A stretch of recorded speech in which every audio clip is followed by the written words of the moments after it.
there! Welcome to Stagecoach Road Sewing Machine. Today we're going to show you this beautiful Morse. Looks like it might be from about the early 60s, late 50s. It is a straight stitch only machine, but what a workhorse. It's got a class 15 bobbin underneath, standard type of thing. You can buy bobbins and needles for this machine at any fabric store, except for the class 15 or Singer. Okay, needles have a flat side on the Morse. Flat side faces the right. The pillar of the sewing machine. That's what this part is called right here. You know, I could have actually turned on the light if I needed to do that to put on the needle, but there it is. There's your light switch. Look at that really styling molding right there. Alrighty, now let's wind a bobbin. Next thing you gotta do, look at that spool pin that just pops right up. This machine has a lot of fun features like that. This is so when you put it down in the cabinet, your spool pin doesn't get bent. That's another thing. You want to put this in a cabinet? Any Singer cabinet that's for a flatbed machine with 2 hinges, it'll fit right in there for you. So back to the spool pin. Do that. And, oh, actually for winding a bobbin, let's use this lower spool pin. This is so you can wind a bobbin while you're sewing with another set of thread there.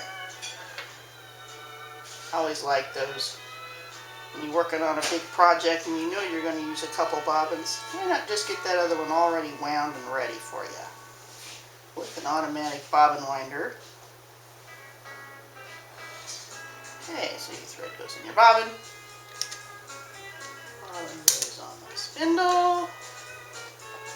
So, oh jeez, you know, I'm pretty good at threading needles with bobbins with their great big old holes. Alright, push it says.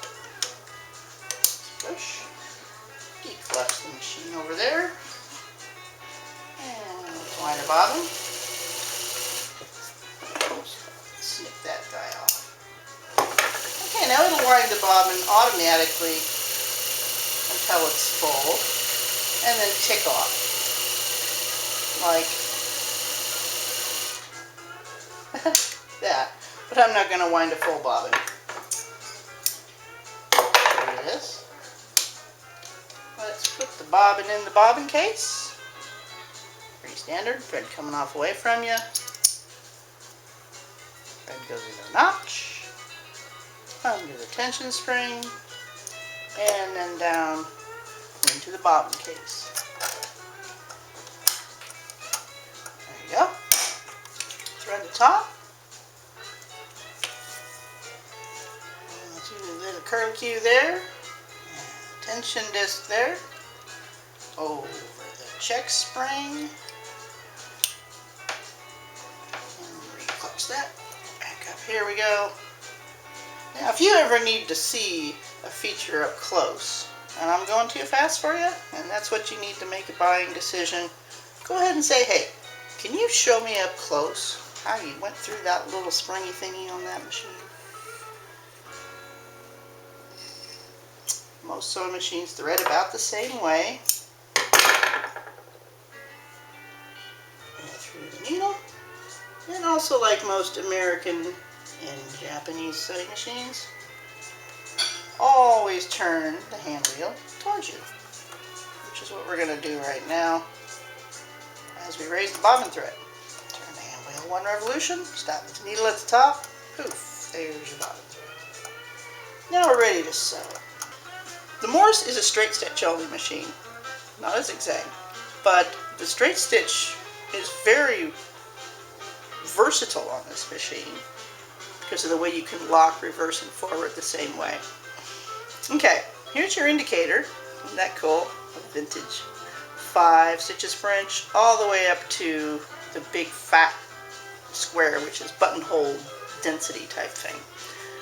To make your stitch longer, turn the knob. Now, notice how this lever moves as I change slower. Shorter stitches. That means when you reverse and forward, they'll be the same length. However, when you turn back down to a long stitch length, make sure to move that back down to a long stitch length as well. Otherwise you might go, wait, it's not changing, and I changed it here. You also have to change it here. So let's start out with a big fatty stitch. Let's use the husband's jeans. Let's just slam some layers of that together. Raise the presser foot. Got kind of a nice amount of space under that foot there. I'd say that's just about 3/8 of an inch, which for a household machine is pretty tall. We're just kind of sewing along on some denim here. A couple layers. Let's do some reversing, forwarding. Not a problem for mending here. We've got our stitch pressure all the way on normal. Now if I wanted to do some free motion movement on this denim, turn this all the way down past silk, which is for light fabric, yes, to embroidery. Now that drops the feed all the way down. We also have a patch-o-matic feature, releases the top tension. Now I'll be able to move this fabric by myself. Were I really going to do a project like this, I would want to buy a specialized darning foot. The Morse machine uses low shank center needle feet when you're ready to go out and buy things like rufflers and arrow hammers. But the idea of having no pressure is that I'm in control of the movement of the fabric. With a little practice, you can do monogramming with pictures, sketch what you want on your fabric first. So this is kind of a neat use. Also, if you weren't even going to do a decorative, say you just want to darn, right? You got a hole, and you want to do the back and forth thing. I remember watching my dad do this to my jeans when I was a little kid. Doesn't matter what you have the stitch length set on there because the feed is disengaged. Always stop with your needle in the upright position. I'm going to show you the front and the back look exactly the same. This machine has a very nicely balanced tension. That's just 2 layers. Let's just fold that over and go to 4. And let's put the pressure back on though. There we go. Now look at that. It'll feed right through all by itself. No pushing and pulling. Very smooth, powerful machine, the Morse. And darn it, it looks cool. Quite a nice strong motor on it. As I said earlier, you're going to want to put this machine in a cabinet or a carry case. It's portable in the fact that you can move it. It's not particularly lightweight. The machine is cast iron. Very sturdy feeling machine with a nice, get that color. I'm going to put that at mid-60s. My mom had a Ford Mustang in that color. Here's some leather. Not only just leather, bonded leather. Let's put a few layers. Oh heck. Let's just start with 2. Again, we're still on a long stitch length here. Okay, we got 2 layers of bonded leather there. Now, should you choose to sew leather for real, you want to put a leather needle in your machine. A leather needle has a 3-cornered point that slices through, since leather is not a woven fabric. But even with just a standard 14 needle, through 2 layers of bonded suede jacket leather, looks great. Here we've got an army blanket.